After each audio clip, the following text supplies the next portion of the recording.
Hello everyone, कैसे हो आप सब। सबसे पहले अगर आप चैनल पर नए हो तो चैनल को सब्सक्राइब जरूर करें। देखो, आपके सिलेबस में 3 राग है, राग भोपाली, राग वृंदावनी सारंग और राग खमाज। ओके, तो एक तो आपकी विलंबित ख्याल की स्वरलिपि आएगी। अपने सिलेबस में से आप तीनों रागों में से किसी भी एक राग में विलंबित ख्याल की स्वरलिपि कर सकते हो। मैं आपको राग वृंदावनी सारंग में करवा रहा हूँ, विलंबित ख्याल, बड़ा ख्याल जिसे बोलते हैं। ओके, द्रुत ख्याल की स्वरलिपि आपको तीनों रागों में करनी पड़ेगी, तो टोटल आपकी 4 स्वरलिपि होगी। आप अच्छे से कर लेना। सबसे पहले राग वृंदावनी सारंग का बड़ा ख्याल देखो, विलंबित ख्याल। देखो, राग वृंदावनी सारंग में कर रहे हो आप, तो सबसे पहले आपको इसके बारे में पता होना चाहिए। राग वृंदावनी सारंग के रूल्स पता होने चाहिए। इसकी थाट कौन सी है, इसकी जाति कौन सी है, इसमें स्वर कौन से प्रयोग होते हैं, आरोह अवरोह पकड़ क्या है इसकी, ये सब बातें आपको पता होनी चाहिए इसके बारे में। तो इसके जो ये बोल हैं, बंदिश के बोल हैं, ये लिखे हुए स्थाई के, कृष्ण कन्हैया मोह से बोलत नाही, कौन सी भूल भई है मोह से। अंतरा के बोल हैं, बार बार विनती करूं मैं, तेरा जियरा डोलत नाही। ये आपको लर्न करने पड़ेंगे। स्थाई और अंतरा के बोल अच्छे से लर्न कर लो पहले। उसके बाद विलंबित ख्याल की स्वरलिपि कर रहे हो आप। विलंबित ख्याल लिखना है आपने एक ताल में। एक ताल होती है 12 मात्राओं की। एक ताल के बारे में आपको पता होगा, तो 2 मात्राओं के विभाग होते हैं और 12 मात्राओं की ताल होती है। ओके, तो ये एक ताल में है स्वरलिपि। एक ताल में है तो सबसे पहले ये 2 मात्राओं के विभाग बनाओगे इस तरीके से। ऐसे मात्राएं लिखोगे 12। ये जो बोल लिखे हुए हैं ये वैसे नॉलेज के लिए लिखे हुए हैं, मैंने ये लिखने की जरूरत नहीं है आपको। ये ताल के बोल हैं, धिन धिन धागे तिरकिट तू ना कत्ता, धागे तिरकिट धीना, इस तरीके से। ओके, तो ताली खाली का साइन जरूर लगा देना आप। ये जो सम का साइन है, पहली मात्रा पर सम आता है, तीसरी और 7वीं मात्रा इसमें खाली होती है, 5वीं पर दूसरी ताली, 9वीं पर तीसरी ताली और 11वीं पर चौथी ताली, इस तरीके से। ये ताली खाली के साइन आपको पता होने चाहिए, क्योंकि एक ताल में ये प्रयोग होते हैं।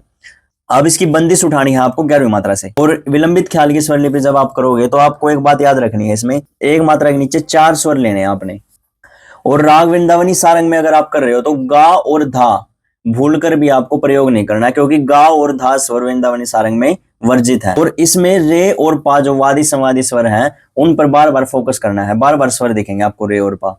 अब देखो, ये रे से ही स्टार्ट हुई है, रे मा पा मा, रे सा नी सा। स्वर देखो इसके, एक मात्रा के नीचे 4 स्वर हैं, रे मा पा मा, रे सा नी सा। सबसे पहले ना आप स्वर लिखते चले जाना, जैसे 4 स्वर लिखोगे एक मात्रा के नीचे, फिर उसके बाद ये जो बंदिश के बोल आएंगे नीचे, इनकी लाइन छोड़ के अगली लाइन में फिर स्वर लिखो पहले। ये देखो, रे मा, इस तरीके से। ये डैश डैश लगा होता है ना, 3 बार डैश लगा तो मा ही स्वर है ये। इसको मात्रा के अनुसार बोलते हैं, मा आ, ऐसे। रे है तो रे ए, इस तरीके से बोलते हैं।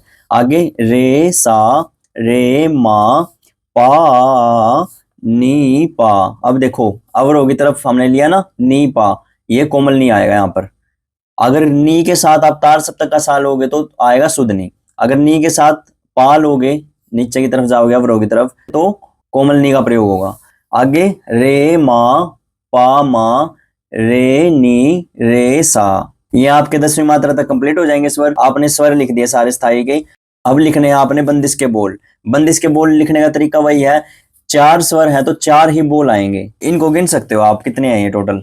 नीचे देखो, 1 2 3 मात्राएं नहीं गिननी, 4 5 6 7 8 9 10 11 12 13 14 15 16 17 18 19 20 21 22 23 24 24 है टोटल ये। ओके, आपके स्वर कितने हो गए, एक मात्रा के नीचे 4 स्वर हैं, तो मात्राएं कितनी है टोटल, 12 हैं। तो 12 चौक 48, 48 में से 24 आपके शब्द बन रहे हैं। तो 48 में से 24 शब्द आएंगे और 24 फिर ये अवग्रह आ जाएंगे, इस तरीके से। एस टाइप का जो साइन होता है ना, तो उस तरीके से कृष्ण से स्टार्ट हो गए और लास्ट में कहाँ पे खत्म होएगी, ये मोसे पर खत्म होएगी। ये कंप्लीट करनी है, कोई भी खाली नहीं छोड़ना, आपको कंप्लीट करनी है। चाहे आपको ये एस टाइप का साइन लगाना पड़े, किसी भी तरीके से करना पड़े, आपको ये फिट करनी है। इसमें बंदिश पूरी हो जाएगी बिल्कुल। उसके हिसाब से देखो, अगर एक एक स्वर के नीचे एक शब्द भी लिखते चले जाओगे आप, बीच बीच में कहीं कहीं ये एस टाइप का साइन अवग्रह लगाते चले जाना। ये कहीं पर 2 अवग्रह, कहीं पर 3 अवग्रह लगाए हुए हैं, तो इस तरीके से आप कर सकते हो। ये कंप्लीट हो जाएगी आपकी। ओके, इसी तरीके से अंतरा है। देखो, अंतरा भी 11वीं मात्रा से स्टार्ट होगी, मा पा नी पानी। अब देखो, ये नी पा, नी के साथ पा आएगा ना, नी के साथ पा लिया तो कोमल नी। अब नी, अब ये नी है ना, इसके बाद सा मिलेगा आपको। देखो, सा तार सप्तक का सा है, सा नी सा, नी सा रे सा, नी सा रे सा। देखो बिल्कुल इजी है, नी सा रे सा, नी सा रे सा, इजी है ना बिल्कुल। इसके बाद नी पा, फिर पा आया है नी के साथ तो कोमल नी आएगा, नी पा मा पा नी पा, फिर कोमल नी, मा रे नी सा, ये इसके स्वर हो गए। इसके बाद फिर वही अंतरा के भी इस तरीके से आपने फिट करने हैं। देखो 1 2 3 4, 2 बार है ना, ये 5 6 7 8 9 10 11 12 13 14 15 16 17 18 19 20, अब 20 हैं। स्वर कितने हैं? 48। तो फिर उसके हिसाब से 28 अवग्रह आ जाएंगे। बीच बीच में कहीं कहीं लगाते चले जाओ, एक शब्द के बाद एक अवग्रह लगाते चले जाओ, किसी भी तरीके से फिट कर दो इनको बस, यहाँ से स्टार्ट करके और लास्ट तक फिट कर दो बस। एक मात्रा के नीचे 4 आने चाहिए इस तरीके से स्वर। अब इन स्वरों को लर्न करने का तरीका क्या है? देखो, अगर आपको राग का परिचय आता है, पूरा राग के बारे में पता है, जैसे अब वादी समाधि पता है आपको क्या होते हैं, वादी स्वर जिसका राग में सबसे ज्यादा प्रयोग होता है, और समाधि स्वर जिसका सेकंड नंबर पर सबसे ज्यादा प्रयोग होता है, तो रे और पा का ज्यादा यूज करना है आपने। आर और पकड़ हर राग की लर्न करनी है आपने, आर और पकड़ लर्न है आपको, वादी समाधि स्वर पता है, और ये पता है इस राग में कौन से स्वर प्रयोग होते हैं। जैसे अब इसमें दोनों निषादों का प्रयोग होता है, अवरोह की तरफ कोमलनी और आरोह की तरफ जाते हैं तो शुद्धनी का प्रयोग होता है। तो ये सब बातें आपको अगर पता है ना, तो ये स्वर बनाने में कोई बड़ी बात नहीं है। देखो, ये राग वृंदावनी सारंग के स्वर है, सारे मा पा नी सा, गा और धा इसमें बिल्कुल वर्जित है। देखो सा से ना लेफ्ट साइड में हर राग में स्वर राग के अनुसार ही लिखने हैं आपने। इस साइड में ना मंदर सप्तक होता है, सा के बाद क्या आएगा? नी आएगा, नी के नीचे डोट आ जाएगी। अगर किसी राग में नी प्रयोग नहीं होता तो नी नहीं आएगा यहाँ पे, फिर आएगा धा। अब देखो नी के बाद धा आता है, बट इस राग में धा वर्जित है, तो हम पा लिख सकते हैं। इस तरीके से होते हैं ना पूरे स्वर, सारे गामा पा धा नी सा, सा नी धा पा मा गा रे सा। लेकिन स्वर हमने लिखने किस तरीके से होते हैं? राग के रूल के अनुसार। जब इस साइड में चलेंगे तो ये आ जाएंगे सारे मंदर सप्तक के स्वर। एक दो स्वर इधर का लिख सकते हो आप। अब इस सा के बाद अगर हम रे लिखेंगे तो रे कौन सा आएगा? रे तार सप्तक का आएगा, ऊपर रोट आ जाएगी। रे के बाद आता है गा, बट गा इसमें वर्जित है, गा ना आकर तो क्या आएगा? फिर माँ आ जाएगा, माँ के ऊपर रोट आ जाएगी। 2-3 स्वर इधर के लिख सकते हो, 2-3 स्वर इधर के लिख सकते हो, ठीक है। अब देखो ये बंदिश है आपकी, यहाँ से स्टार्ट है रे मा पा मा। अब इसमें इंपोर्टेंट स्वर कौन कौन से हैं? एक तो रे है और एक पा है, ये वादी है, ये संवादी है। ये आपको बार बार लेने हैं, रे के साथ पा ले लो, रे के साथ मा ले लो, इस तरीके से रे नी सा, इस तरीके से बार बार में स्वर लेने हैं आपने। जब आप सा से इधर चलोगे तो मंदर सप्तक के आपको ऑटोमेटिक पता होंगे स्वर, और इधर चलोगे तो आपको पता ही होगा कि तार सप्तक के स्वर आएंगे। बस इसका एक बात ध्यान रखना, जब आप अवरोह की तरफ लो, जैसे सा नी पा, इस तरीके से लूँ मैं स्वर को, तो नी कोमल आएगा। फिर अगर नी के साथ ये वाला सा आएगा तो फिर, या इधर भी नी के साथ ये सा आएगा तो शुद्ध नहीं आएगा। तो एक मात्रा के नीचे 4-4 स्वर लेने हैं आपने। देखो स्टार्टिंग में तो मंदर सप्तक में घुमाते रहो इसको, लास्ट में ना सा पर खत्म कर दो इसकी बंदिश को, ओके। इसकी पा पर भी हो जाती है खत्म, बट सा पर भी कर सकते हो आप, पा पर भी कर सकते हो। स्टार्टिंग में तो आपको पता ही होगा ये रे मा पा मा, इस तरीके से ये तुलन कर ही लोगे आप। रे मा पा मा कुछ 11वीं मात्रा से इस तरीके से आता है आपको, रे मा पा मा, ये स्वर पता है आपको, रे मा पा मा ये लिख दिया आपने, ये 11वीं मात्रा के नीचे लिख दिया। अब 12वीं मात्रा के स्वर आपको लर्न नहीं है, तो कैसे बनाओगे? खुद से कैसे क्रिएट करोगे? देखो रे मा पा मा, ये लास्ट वाला स्वर देखो कहां पर है, माँ है, इस पर हो अभी तुम। अब हमने या तो 1-2 स्वर पीछे जाना है या 1-2 स्वर आगे जाना है। तो अगर हम स्टार्ट कर रहे हैं तो स्टार्टिंग में तो हम पीछे ही चलते रहेंगे, जो मंद सप्तक के स्वर है ना, यहाँ पर थोड़ा सा घुमाते हैं, स्थाई में अंतरा में जाते हैं ऊपर ज्यादा मोस्टली, ओके। तो इसके बाद आप खुद भी तो क्रिएट कर सकते हो। रेमा पामा यहाँ लिखा, इसके बाद रेसा नीसा आ सकता है, देखो रेसा नीसा, रेसा नीसा आ सकता है ना। उसके बाद फिर रेसा नीसा अब सा पर है, जैसे यहाँ पर रेसा नीसा लिख दिया मैंने, रेसा नीसा। अब आपको देखो ये ऑटोमेटिक पता होगा ना कि ये मंद सप्तक का नहीं है, क्योंकि रेसा नीसा, ये देखो इधर। अब जैसे ही आप पहली मात्रा के नीचे लिखोगे, एक लाइन ये शब्दों के लिए छोड़ते चले जाओ, अगली लाइन में यहाँ पर ये पहली मात्रा के नीचे जो भी लिखोगे आप, इधर इधर पहली मात्रा आएगी आपकी, पहली मात्रा के नीचे क्या स्वर आएंगे? रेसा नीसा पर हो अभी आप, रेसा नीसा। फिर उसके बाद क्या लोगे? उसके बाद ना देखो इन स्वरों को बड़ा करते रहो, जैसे रे मा, इस तरीके से पा, ठीक है, रे मा रेसा नीसा, रे मा पा नीसा, इस तरीके से बार बार रे को प्रेजेंट करो, बार बार रे को दिखाओ और पा को दिखाओ, रे पा दिखाओ, रे मा दिखाओ। उसके बाद फिर कुछ इस तरीके से स्वर लो आप, जैसे ले लिया आपने रे पा मा नी, इस तरीके से ले लिया। अब आप वापस आ रहे हो, जैसे आपने वापस वाले स्वर लिखने हैं, सा नी पा, इस तरीके से कुछ भी लिख रहे हो आप अवरोह की तरफ, तो आपने वहां पर कोमल नहीं लेना है। जरूरी नहीं है कि जो मैंने स्वर लिखे हैं यहाँ पर एग्जैक्ट आपने वही लेने हैं, आप खुद से भी क्रिएट कर सकते हो इनको, जैसे अभी मैंने बताया तरीका, रे को दिखाया बार बार, माँ को रे सा रे माँ पा, कुछ भी नहीं है इनमें, देखो नी पा, अब अवरोह की तरफ लिया हमने नी पा, ये यहाँ पर कोमल नहीं आ जाएगा, ये देखो रे माँ पा मा रे नी रे सा, लास्ट में ये रे सा या नी सा इस तरीके से लास्ट में खत्म कर दो, फिर उसके बाद ये माँ पा नी पानी, फिर देखो सा है सा नी सा, ये तो बिल्कुल ईजी है, देखो रे सा नी सा, ये तार सप्तक के चल रहे हैं। अब देखो यहाँ पर ये रहा नी सा रे सा, इस तरीके से लिया नहीं, ये तार सप्तक के आएंगे। तो इस तरीके से एक बार करके देखना आप, इजी है बिल्कुल, अपने आप खुद बनाकर देखना, मेरे को बताना, फिर प्रैक्टिस करना इसकी, कोई ज्यादा बड़ी बात नहीं है, हो जाएगा, बिल्कुल इजी है। हर बंदिश आपने ऐसे ही करनी है, द्रुत ख्याल की भी विलंबित ख्याल की भी, हर बंदिश ऐसे ही क्रिएट करनी है आपने, खुद क्रिएट करनी आनी चाहिए, लर्न करने की चीजें नहीं होती हैं। बस आपको ये पता होना चाहिए, हम राग वृंदावनी सारंग में लिख रहे हैं, इसके रूल्स पता होने चाहिए, ये विलंबित ख्याल है द्रुत ख्याल है पता होना चाहिए, और ये पता होना चाहिए कौन सी ताल में है, फिर उस हिसाब से भी भाग बनाने हैं, अपने मात्राएं लिखनी है। ओके, तो स्वर लिखते चले जाना, विलंबित ख्याल में 4 स्वर लेने हैं एक मात्रा के नीचे, और द्रुत ख्याल में तो 1 या 2 स्वर आ जाता है एक मात्रा के नीचे। ओके, ये आपकी विलंबित ख्याल की स्वर लिपि थी। इसके ये अलाप तान भी लिखे हुए हैं कुछ यहाँ पर, ये वैसे देख लो आप, बट ये याद करने की चीजें नहीं है, ये क्रिएट करने की चीजें हैं। ओके, ये भी इसी तरीके से क्रिएट होंगी, इजी है बिल्कुल।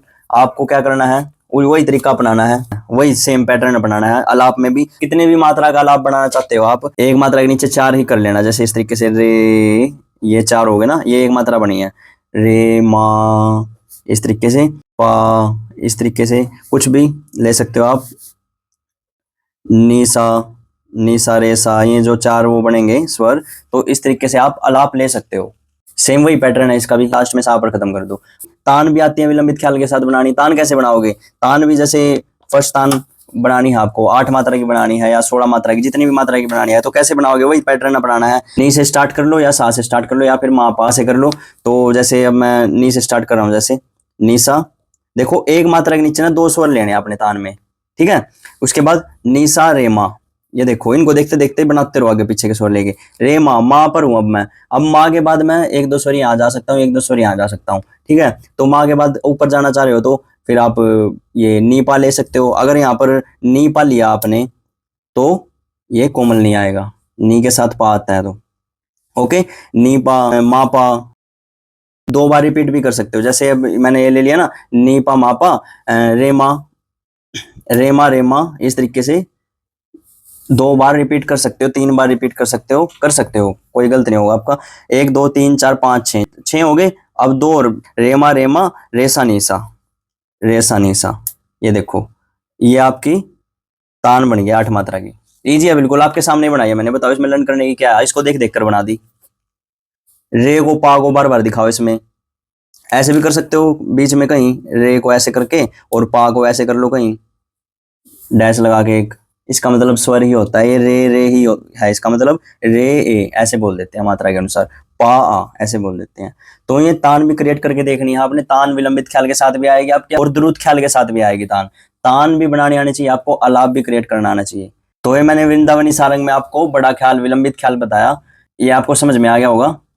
ओके, अब देखो राग वृंदावनी सारंग में द्रुत ख्याल, छोटा ख्याल जिसे बोलते हैं, ये 3 ताल में है, 16 मात्राओं की होती है 3 ताल, 4-4 मात्राओं के विभाग, वही तिलवाड़ा ताल की तरह है विभाग इसके, ताली खाली के साइन भी सेम है तिलवाड़ा ताल की तरह ही। ओके, तो ये तार सप्तक वाले सा से उठाई है, बंदिश 9वीं मात्रा से स्टार्ट होगी, अंतरा इसकी पहली मात्रा से स्टार्ट होगी और स्थाई 9वीं मात्रा से, सा सा नी सा नी पा, यहाँ पर भी सेम वही पैटर्न, नी पा मा रे मा पा, ये इस तरीके से बन बन ढूंढन जाऊं, वही सेम पैटर्न है, मा पा नी सा नी पा मा रे सा, फिर मामा पामा नी पा नी सा रे नी सा रे मा रे सा। अब देखो ये माँ यहाँ पर तार सप्तक का लिया रे मा, इस तरीके से। ओके, नी सा रे सा नी पामा, अब देखो ये 2 स्वर आ गए, मोस्टली तो एक ही स्वर आता है, बट यहाँ पर लास्ट में इस तरीके से ले सकते हो आप, मा पा नी सा रे सा नी पापा, ये पा पर या सा पर इसको खत्म कर सकते हो, अपने अकॉर्डिंग फिट करने, ये कोई एग्जैक्ट ये नहीं है कि इसमें लिखे हुए हैं जो वही एग्जैक्ट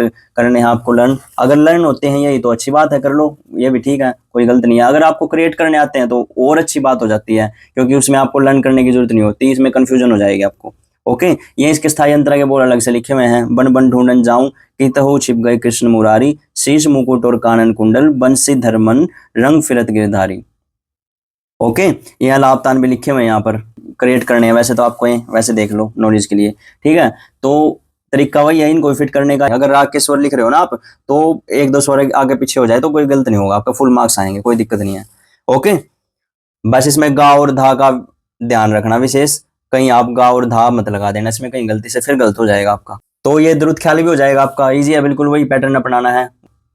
अब देखो राग भूपाली में द्रुत ख्याल, द्रुत ख्याल यानी कि छोटा ख्याल, ये स्थाई अंतरा के बोल हैं, इसके लर्न कर लेने हैं आपको। सबसे पहले तो तुम हम सन जिन बोलो पियरवा, ओरन सोनैन मिलावत हो, हमसे करो तुम रार। अंतरा के बोल हैं, कारी करूं कछु बन नहीं आवे, ऐसो ढीठ लगरवा मोरे, तुमसे कौन करे रार। ओके, द्रुत ख्याल आपको तीन ताल में ही करना है, तीनों रागों का, ये भी तीन ताल में है, वही सेम पैटर्न 16 मात्राएं बनाओगे। 9वीं मात्रा से इसकी स्थाई स्टार्ट है, 9वीं से ही इसकी अंतरा स्टार्ट है। इसमें मा और नी का आपको यूज नहीं करना है, सारे गा पा धा सा स्वर होते हैं इसके, सिंपल सारे गा पा धा सा लगाना है, मा और नी इसमें प्रयोग नहीं होगा। तो सा सा धा पा गा रे सारे, गा रे गा पा धा, ये दो स्वर एक मात्रा के नीचे है यहाँ पर। उसके बाद गा रे गा पा धा, सा धा रे सा, सारे गा रे धा सा, ये इसके बाद दो दो स्वर आ जाएंगे, गा पा धा सा धा पा गा रे सा। बिल्कुल इजी है। ओके, शब्दों को फिट करने का तरीका वही है, सेम पैटर्न, इनको गिन लो, उस हिसाब से फिर जितने स्वर हैं उस हिसाब से अवग्रह लगाते चले जाओ, और जिस मात्रा के नीचे जितने भी स्वर हैं उतने ही अवग्रह आएंगे। जैसे यहाँ दो स्वर है ना, तो दो अवग्रह, अगर शब्द लिखने होते तो यहाँ पर दो ही शब्द आते। ओके, ये अंतर है आपकी, गा रे गा पा धा, सा धा रे सा, धा सा सारे गा रे धा रे सा।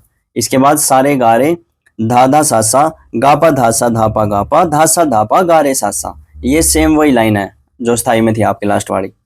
ये लाभ तान लिखे हुए हैं, नॉलेज के लिए देख सकते हो, तो क्रिएट करने हैं आपको वैसे भी। देखो ये राग भूपाली के स्वर हैं, इस तरीके से ही लिखकर रफली अगर याद ना रहे तो आपको इस तरीके से क्रिएट कर सकते हो। सा के बाद रे आएगा लेकिन तार सप्तक का आएगा, रे के बाद गा, इस तरीके से दो तीन स्वर इधर के, इधर सा के बाद आता है नी, बट नी इसमें वर्जित है, तो क्या आएगा फिर धा आएगा, धा मंदर सप्तक का, धा के बाद पा भी लिख सकते हो आप। ओके, तो ये लिख लिया आपने पैटर्न, वही फिर सारे गा पा धा सा धा पा गा पा धा पा, इस तरीके से गा पा धा पा गा रे सा, ये फिर सा धा पा धा सा, रे गा रे गा पा धा सा रे, फिर इसके बाद ये सारे गा, अगर माँ भी लेना चाहो तो ले सकते हो, कोई दिक्कत नहीं है, सारे माँ गा रे सा धा पा गा रे सा, इस तरीके से आगे पीछे से स्वर लेने हैं। अलाप तान भी यही देखकर बना लेना, और बंदिश भी इसमें से देख कर ही क्रिएट कर देना। ओके, इजी है बिल्कुल। तो ये आपका राग भूपाली का द्रुत ख्याल था, ये आप कर लेना। ओके, नेक्स्ट है आपका राग खमाज में द्रुत ख्याल, छोटा ख्याल। इसकी भी स्थाई 9वीं मात्रा से स्टार्ट होगी और अंतरा भी 9वीं मात्रा से स्टार्ट होगी। ओके, देखो सा गा मा पा गा मा पा धा, सा नी धा पा गा मा गा गा। ये भी वृंदावनी सारंग में था ना, जैसे दोनों निषादों का प्रयोग होता था, आरों में शुद्धनी और अवरों में कोमलनी, इसी तरीके से इसमें होता है, दोनों निषादों का प्रयोग, अवरों में ही होगा इसका भी कोमलनी का प्रयोग। तो देखो सानी सारे, सानी धापा गामा गागा, बिल्कुल इजी है। उसके बाद अंतरा गामा नी धा नी सा सा, नी सा रे सा नी सा नी धा, सानी सारे सानी धापा गामा गागा, बिल्कुल इजी है। इसके बाद ये अलाप तान लिखे हुए हैं इसके, देखो। ओके, ये इसके बंदिश के बोल अलग से लिखे हुए हैं। स्थाई नंद जी का लाला मदन गोपाला, मन का है उजरा तन का है काला, जब जब धर्म का होत पतन है, मेट अंधेरा किया उजियारा। ओके, इनको फिट करने का तरीका वही है, एक एक स्वर के नीचे एक एक शब्द लिखते चले जाओ, जो बच जाए बीच बीच में अवग्रह लगाते चले जाओ। ओके, ये देखो ये राग खमाज की आरोह है, इस तरीके से स्वर लिख लिए मैंने राग खमाज के। इससे इधर क्या आएगा, नी आएगा मंदर सप्तक का, इससे इधर फिर धा लिख सकते हो। ओके, उसके बाद सा के बाद क्या आता है रे, बट इसमें आरोह में रे वर्जित है, तो हम लिखेंगे यहाँ पर गा, मा लिख सकते हो। यहाँ पर जो रे है ये तार सप्तक का, और ये यहाँ पर मध्य सप्तक का रे, ये बीच में, ये हमने अवरोह में प्रयोग करना है। ओके, तो कोई भी तान बनाओगे आप या अलाप क्रिएट करोगे, अपने आप खुद बंदिश क्रिएट करोगे, तो इन स्वरों को देख देख कर। इसके बाद संवादी है गा और नी, गा और नी का ज्यादा प्रयोग करना है आपने इसमें। जब आप अवरोह की तरफ आओ, सानी धापा कुछ इस तरीके से लिखो, तो आपने लेना है कोमलनी, तो आपने कोमलनी का प्रयोग करना है। इस तरीके से स्वरों को आगे पीछे देखकर लिखते रहो, और जैसे तान क्रिएट करनी है आपने, देखो सागा माधा मागा, इस तरीके से आगे पीछे से स्वरों को देख देख कर लिखते रहो, सागा माधा मागा। उसके बाद आपने लिया रेसा, रेसा ले लिया आपने, रेसा, नीसा, कितनी मात्रा होगी, 1 2 3 4 5, 3 और आएंगी। 8 मात्रा की तान बनानी है तो 3 और मात्रा आएंगी, नीसा। उसके बाद मागा मागा, मागा मागा रेसा, ये देखो ये ले लिया मैंने। ओके, और अगर हमने यहां पर भी ऐसे किया, जैसे मैंने ले लिया सागा, सागा रेसा, फिर ले लिया नीधा। अब देखो नीधा मैंने ऐसे लिया है, ये आ गया ना सा नीधा, तो यहाँ पर कोमल नी आ जाएगा यहाँ पर भी। ओके, ऐसे भी लिख सकते हो सा नीधा नीसा। अब ये वाला जो नी आएगा यहाँ पर नहीं आएगा कोमल नी। ओके, इस बात का ध्यान रखना है आपने। तो आगे पीछे से स्वरों को लेकर लास्ट में सा पर खत्म करना है आपने। सा से स्टार्ट कर लो या गा से स्टार्ट कर लो। तान, अलाप तान बिल्कुल इजी है, अपने आप क्रिएट करने आनी चाहिए आपको। ये राग खमाज के पता होने चाहिए रूल्स। इसमें आरो में रे वर्जित है, अवरो की तरफ ही लेना हमने रे। ओके, और जो इसकी अलाप तान यहाँ पर लिखी हुई है मात्राओं के नीचे, जरूरी नहीं है कि आपने इस टेबल में ही लिखनी है ये अलाप तान, ठीक है। इनको अलग से भी लिख सकते हो आप, जितने भी मात्रा की तान पूछी है या अलाप पूछा है, जितना भी बनाना हो आपको, तो अलग से लिख सकते हो आप। इस टेबल में भी लिख सकते हो और विदाउट टेबल भी लिख सकते हो। जैसे यहाँ तक खत्म हो गया आपकी, उसके बाद फिर अलाप लिखकर नंबर 1 अलाप ये हो गया, 2 ये हो गया, 3 ये हो गया, इस तरीके से फिर ताने 1 2 3 जितनी भी ताने बनानी है उस हिसाब से फिर ताने बनानी है आपने। ये है क्रिएटिविटी की चीजें, ये आपको आनी चाहिए। जो तरीका मैंने बताया है ऐसे ही लिखना है सेम। इनको क्रिएट करके देख लेना, ये वैसे रफली लिख के देख लेना। अगर आपको वैसे याद नहीं है तो वैसे पेंसिल से रफली लिखकर फिर इसको देख देख कर बना लेना, बाद में इसको मिटा देना पेपर में। ओके, और ये टॉपिक ना आपका 6 मार्क्स का टॉपिक है। ऑप्शन आता है वैसे तो दोनों में, एक किसी भी राग में आप विलंबित ख्याल लिखो और उसके साथ तान जरूर आती है, अलाप तान, अलाप आ जाए या तान आ जाए, ठीक है। और उसके ऑप्शन में मिलेगा आपको द्रुत ख्याल, द्रुत ख्याल लिखो, लेकिन उस द्रुत ख्याल में किसी भी राग का नाम दे दिया जाएगा आपको। राग भोपाली में द्रुत ख्याल की स्वरलिपि लिखो, या राग खमाज में लिखो, या राग वृंदावनी सारंग में लिखो, कुछ इस तरीके से। और विलंबित ख्याल जो होता है वो आप तीनों रागों में से किसी भी राग में कर सकते हो, उसमें आपकी चॉइस होती है। तो मैंने वृंदावनी सारंग में आपको करवा दिया विलंबित ख्याल, द्रुत ख्याल मैंने आपको तीनों रागों में करवा दिए हैं, और अलाप तान क्रिएट करनी बता दी है मैंने। इनकी प्रैक्टिस करके देखनी है, ऐसे नहीं आएंगी, ये प्रैक्टिस करनी है, देखना है।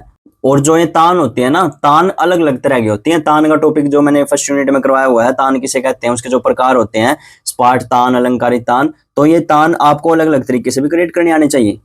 अब जो ये तान है ना, ये वक्र तान है, आगे पीछे से स्वर लेना वक्र तान होती है। कुछ इस तरीके से सीक्वेंस में स्वर ले हम, जैसे हमने ले लिया सा गा मा पा मा पा धा, ये हो गया अलंकारिक तान। इस तरीके से आएंगे तो 2 ही स्वर, वैसे बोलने में 3 आ जाते हैं। तो अलंकारिक टाइप में अलंकारिक तान होती है, वो प्रकार मैंने करवाए हुए हैं, वो पढ़ लेना। कूट तान में स्पाट तान, अलंकारिक तान और वक्र तान का मिश्रण होता है। ओके, स्पाट तान क्या होती है, जैसे सिंपल ले ली मैंने, सागा मापा धानी सा, सानी धापा मागा रेसा, ये स्पाट तान हो जाती है आपकी। इस तरीके से आपको पता होना चाहिए। तानों के प्रकार पढ़ोगे तब आपको पता लगेगा कि कौन सी तान कैसे क्रिएट करनी है। जो तान के प्रकार है उनके बारे में आपको पता होगा, तभी तो आप क्रिएट कर पाओगे उस हिसाब से। तो ये देख लेना क्रिएट करके। ओके, उम्मीद है आपको समझ में आ गया होगा। अगर फिर भी कोई डाउट रहता है तो आप कमेंट करके पूछ सकते हो। वीडियो अच्छी लगे तो लाइक शेयर और कमेंट जरूर करना। Okay, thank you.